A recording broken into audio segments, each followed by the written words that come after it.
Bonjour, bonsoir à tous, bienvenue dans ce nouveau numéro de Flash Info pour les blaireaux. Ça fait bien longtemps qu'on s'était pas vu, mais vous inquiétez pas, on promet rien, mais de faire des vidéos un peu plus régulièrement. Ce sera pas très dur, remarque, mais bon, des fois il faut trouver les sujets, il faut faire du bon travail de journaliste et c'est pas toujours facile. Vu l'absence que nous avons eue, nous allons redémarrer de manière un peu légère pour pouvoir arriver en douceur. Et justement, parlant de légèreté, parlons international, le conflit avec l'Israël et l'Iran.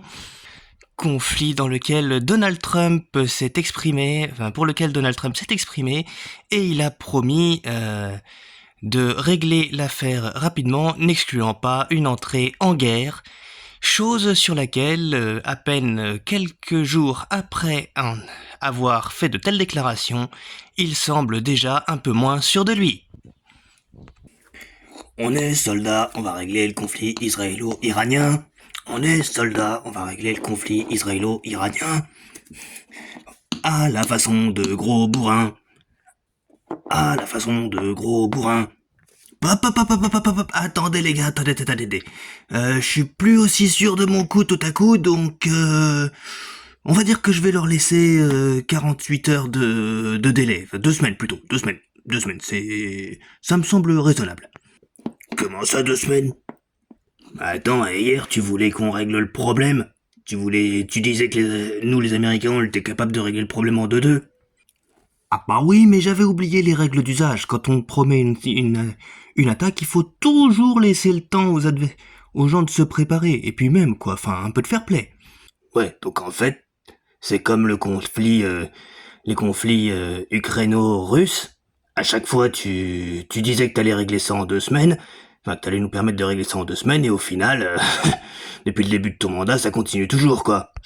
Est-ce qu'il y a un de tes propos en ce qui concerne ta capacité à régler un conflit que tu vas réussir à tenir?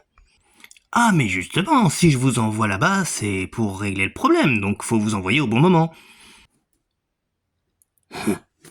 C'est moi ou ça sent l'excuse de merde? Bah, je sais pas, ça sonnait comment ses explications pour son manque de réactivité et son manque de réussite dans le conflit israélo-palestinien? Il est vraiment en train de nous faire passer pour des cons. Quand est-ce que tu vas arrêter? Quand est-ce que tu vas arrêter de revenir sur tes décisions? Quand les autres auront arrêté de nous prendre au sérieux, sûrement. Bon bah visiblement, l'intervention américaine va se faire attendre. Bon bah c'est pas grave, hein, c'est pas la première fois de son mandat que ça arrive, hein. Et sûrement pas la dernière non plus d'ailleurs. Bon, occupons-nous de nos affaires un peu, ça nous changera. Politique maintenant. En France, l'Assemblée nationale a voté la simplification des ZFE, donc les zones à faible émission. La gauche se félicite de cette suppression qui, pour eux, est une grande victoire pour laquelle ils se sont battus. Mesdames et messieurs, nos chers concitoyens, nous avons réussi. La loi sur la simplification des ZFE a été admise. Enfin, cette menace qui pesait sur nos plus modestes compatriotes, qui rendait difficile leur déplacement, a été supprimée. Non mais attends, qu'est-ce que tu racontes toi? On a voté contre cette suppression. Quoi? Que racontes-tu encore? Si, on a voté contre et tout le monde peut le voir d'ailleurs. Tout le monde peut le voir vu que les infos et les sites internet ça existe. On peut voir que tous ceux qui ont voté contre, bah ils étaient à gauche, enfin là, 90% quoi. Et notamment beaucoup sur un parti politique en particulier quoi, le nôtre. Quoi? Mais c'est un scandale! Ça veut dire que, contrairement à ce qu'on nous a dit, le vote n'est pas secret. Si, il est secret, mais c'est comme tous les autres scrutins, c'est-à-dire que autant on connaît pas votre identité, autant on connaît votre dans les scrutins internes, par exemple présidentiels, autant on connaît pas qui a voté pour qui, mais on sait quelle région a plutôt voté à droite, quelle région a plutôt voté à gauche. Et ben là c'est pareil, c'est juste que Le recensement a permis de voir que, effectivement, la gauche a plutôt voté contre la suppression contre l'abolition des ZFE et malheureusement, bah du coup, ça contredit un peu votre discours. Nous avons réussi à supprimer les ZFE et bien sûr, il est évident que la presse va dire que nous avons lutté contre cette suppression. Mais rassurez-vous, chers compatriotes, il n'en est rien. Avec ton hésitation, c'est presque crédible, dis donc. Je crois qu'il y a eu un petit couac de ce côté-là. Bon, bah ils feront mieux la prochaine fois.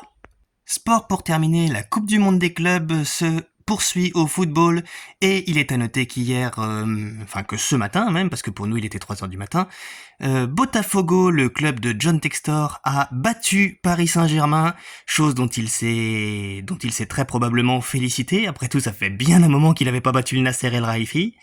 Monsieur Textor, content de cette victoire ? Ah oui, c'est incomparable. Nous avons réussi, nous avons battu Paris comme quoi l'argent ne fait pas tout. Et ouais, mon petit El Khelaifi, t'as les boules, mais une fois que t'es en dehors de ta petite juridiction, eh bah ça marche plus. Quand on peut plus t'aider, hein, et que tes millions ne te servent pas sur le terrain, eh bah tu gagnes plus. Faudrait peut-être attendre la fin de la phase de poule et de la fin de la compétition avant de commencer à l'allumer, parce que si ça se trouve, il va aller plus loin que vous. Non mais tu rêves, la petite rouquine. Jamais El Khelaifi ira plus loin que nous avec son PSG. Botafogo, c'est bien plus fort. Mes clubs sont bien plus forts que ceux d'El Khelaifi, voyons. Oui, on l'a bien vu avec Lyon, qui a arraché sa qualification à l'Europe à la dernière minute, et c'est même pire que ça, parce que quand ils avaient fini de jouer, ils étaient 7e. C'est grâce à un miracle à la dernière minute des Havrais que ils ont arraché leur place en Europe. Mais enfin bon, c'est pas grave, laissons-le dans son délire. On en reparlera à la fin, hein ? Et enfin, éducation, le bac est en cours, ou il est peut-être déjà fini. En fait, je ne suis pas assez bien renseigné pour ça, ce qui est un peu un comble étant donné que je me prétends journaliste. Mais bref, c'est pas grave. Le sujet de physique-chimie pose beaucoup de problèmes. D'ailleurs, beaucoup de candidats signent une pétition vis-à-vis de ce sujet qu'ils ont jugé beaucoup trop difficile. Ces élèves ont bien raison de râler. Je suis professeur de physique-chimie et je peux vous dire que non seulement ce sujet était extrêmement flou, mais en plus, il était limite hors programme. Je peux vous garantir même une chose, c'est que le barème est affreusement sévère. Ce sont des lycéens, pas des gens de Sciences Po quand même. Et du coup, qu'est-ce qui sera fait par le ministère ? Oh, une correction bienveillante devrait suffire. Devrait suffire à stopper les mécontentements, ne vous inquiétez pas. Ouais, traduction, en fait, vous allez redonner le bac à tout le monde. Et après, vous allez dire que on a une grosse dose de réussite. Donc, soit le sujet est trop compliqué, et dans ce cas-là, c'est ceux qui font le programme qui font les évaluations, qui sont à côté de la plaque. Soit c'est les élèves. Mais bon, on va surtout dire que cette fois-ci, c'était effectivement le sujet qui était pas terrible, puisque même les profs le disent. Donc, encore une fois, les profs sont dirigés par des incompétents, hein ? Ils font plus de réformes que de choses pertinentes, mais bon, ça, hein, on a l'habitude, sinon le pays serait pas dans cet état-là. On espère que ça s'arrangera. À ciao, bonsoir tout le monde!